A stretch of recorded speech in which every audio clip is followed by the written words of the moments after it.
Well, good morning and welcome back to our final fabulous segment here on Cityline. I have three amazing individuals. Two of them are artists, but we all are artists. And the third one keeps so many plates spinning, it makes me dizzy. I can't keep up with what this person does for our community. So please join me in welcoming to talk about the Congressional Art Competition, Courtney Akoff. Hello, babe. Good morning. You are the district representative for Congressman Kilmer, but you also, man, you just run 100 miles a minute, and you are on every committee, and you are constantly looking to put your hand to help people up. How are you, my dear? I'm doing okay. Thank you for having me today. Yeah, I'm glad to have you here. You brought with you these two bright spots. Mara Foster, you are at the Charles Wright Academy. You are a student there, but you are also a winner, chicken dinner, of Representative Kilmer's Congressional Art Competition. Welcome to Cityline. Thank you. Good to have you here. You brought with you this handsome man at the end of the couch. Lincoln Chaney, you are a high school student at Steilacoom High School, and you are the winner of Representative Strickland's Congressional Art Competition. Congratulations to both of you and welcome. Thank you. My goodness. Okay, so Courtney, first off, what is the Congressional Art Competition? Kind of give us some idea of how this all came to be. Absolutely. So since 1982, the Congressional Institute has sponsored a Congressional Art Competition. It's a national art competition. Wow. Where students nationwide can participate in submitting artwork to be displayed in the U.S. Capitol. The winners of the competition, their artwork is displayed in the U.S. Capitol for a year in the Cannon Tunnel. Oh my gosh, since 1982? Since 1982. Okay, so full disclosure, that was year I graduated from high school. Wow, do I feel even older now. That is impressive. So you mentioned in your description, you said in terms of people who participate, it's nationwide. Yes. So do these two phenomenal individuals, they had to compete with other phenomenal individuals. It wasn't just a, for your district, we're going to pull this. So it is nationwide. All Okay. 50 states participate in the competition.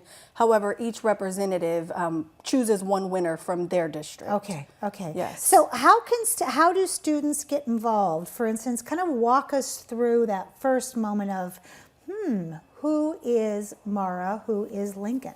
Absolutely. So you can get involved by submitting artwork during the application process. As I mentioned earlier, it's each spring, and we usually start taking submissions of artwork early March. Wow. We share it on our social media platforms. We share all of the information with key stakeholders, teachers, all of our friends and community members to get the word out to local high school students to participate. This year, the Congressman's office received over 58 submissions. Whoa! And Mira is our #1 winner. Mira, congratulations. Thank you. My goodness. That is impressive. And of course, Lincoln as well. I mean, 58 people? Hello. So how do they choose their winners, Courtney, before I find out from these two what inspired them? They choose their winners by picking local judges, a panel of judges, community artists who are familiar in the artistic space. There is a rubric that each congressional district has for the judges to judge off of, and it's usually off of craftsmanship, visual impact, what they used as far as utensils, creating the artwork, and then originality. So it's really based on the judges. We usually pick about 3 to 5 community judges to help us choose. It's tough. Oh, I bet it is. It's not an easy job for them, but they do a really good job with helping us out. I mean, yeah, because just a smidgen can make a difference. So we're going to put the artwork back up because I want to ask the question, and Mira, we'll start with you first. What inspired your artwork, and how did you create your piece? And your piece was with the puzzle that we saw. Right, right. So this is a piece that I made about the idea of memory, and it's sort of like a visual representation of how the mind remembers people and events and tries to piece them together in order to form a bigger picture. I used colored pencils to make this piece, and Here we are. yeah, here's a time lapse right here. But first, and I wanted to like have the puzzle in order to represent that part of like piecing together memories in your head when memories can be kind of fractured. So I ordered a custom puzzle from a drugstore, and I made this like setup and took a picture in order to draw from that. Oh my God, it's fascinating to even watch this sped up, but it's also fascinating to watch some of the tools, the candle, the wax, the pencil, all of that. And how long did it take you to create that piece? Oh, that's a good question. I started the piece in, I think, mid-September and finished it in mid-November. So it was definitely like a 2-month process. It wasn't like constant work, but it was definitely probably over 20 hours. Well, and let's go back to what we both know about both of you is your students. So you do have a day job, and that's called going to school. And then you have life, then you have your studies, and then you also do this. That is incredible. Lincoln, we're going to show some of your work here. Okay. And let's talk about, first off, what inspires you, Lincoln? What inspired me was really like Childish Gambino and the black culture and all like the black things that are happening with people getting shot and all the racism happening. Yes. Too. So. So when you thought about and here we go. Oh, there's the video, and there you are with Congressman Strickland. Oh God, and look at that. Okay, how long did it take you to create this piece of work? I think it took me like 14 to 20 hours. My goodness, and okay, so and the reason why we can't touch it is because, as Courtney said, it's in the congressional canon. It's in there, but. So are we looking at, is this a watercolor? Is it oil? Tell us what kind of technique this is. I used oils and watercolor, like a little bit, to experiment with the background for the watercolor, then the rest is just oils. My goodness. How long have you been creating like this, Lincoln? I just started oils this year for like the past couple months. So wow. I'm relatively new to oils. That's relatively new to oils? That's actually you are my first one. Gobsmacked. Gobsmacked. And how old are you, may I ask? I'm 15. Watch out. Okay, put on the dark glasses because your future is bright. That is incredible. So for both of you, why did you submit your work? I mean, because this is a very vulnerable thing to do. You put it out there, there's rejection. 15, and Mara, how old are you? 17. Okay, so yeah, you've got soft hearts. What made you put this out here? And Lincoln, let's start with you. I wanted to like show people that you're not alone and other people can be going through it, and like other people need to see other things too. Yes, yeah. And what about for you, Mara?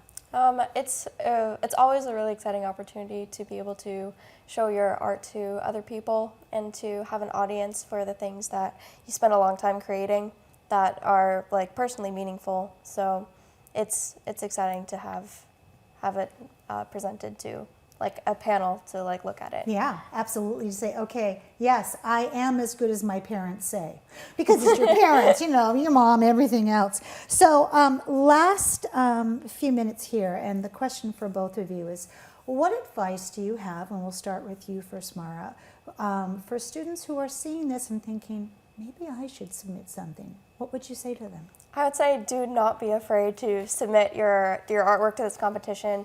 I mean, it's very low stakes. The worst that could happen is that they don't choose your piece and you can submit again next year. And if your piece is selected, like, it's such an amazing opportunity to be able to go to the congressional like ceremony in DC, and it's a really exciting thing to do, and important to, as if you're hoping to advance your position in like the art world, very important to have your art seen by other people. Absolutely. And Lincoln, same question for you, my dear. I would definitely say that it's mostly what Mira said, and the worst thing that can happen is just a no, but you can always evaluate and upgrade your skills with Absolutely. other people's art. as inspiration. Because no's are yeses in disguise. They just make it get better. Courtney, 10 seconds. Who can we thank? We can thank Congresswoman Strickland and Yes. Congressman Derek Kilmer for participating and hosting this art competition. I would personally like to thank all the students that submitted their work, and I'd like to congratulate Mira and Lincoln on being our winners this year. And I as well. Well done. Thank you, thank you, thank you. And thank you for being here today. That wraps up another great segment of Cityline. It is always a pleasure and privilege to be in your home. We've given you some really great things to think about on this first day of summer, so go out there, enjoy the weather, be a part of the process, and above all, pay it forward. And when you come back, as always, we'll be waiting for you right here at Cityline. Take care. From the pines to the dawn, come on, that's my home, yeah, to come on, that's my home. Come on, that's my home, place I call my own. Come on, that's my home, yeah, to come on, that's my home. Alright, you're from the East Coast, alright, you're from the West, alright, you're from the middle, but Tacoma's still the best. Alright, you're from the East Coast, alright, you're from the West, alright, you're from the middle, but Tacoma's still the best. Hey, Tacoma, that's my home, from the pines to the dawn. Tacoma, that's my home, yeah, Tacoma, that's my home. Tacoma, that's my home, place I call my own. Tacoma, that's my home, yeah, Tacoma, that's my home. Tacoma, that's my home, from the fire.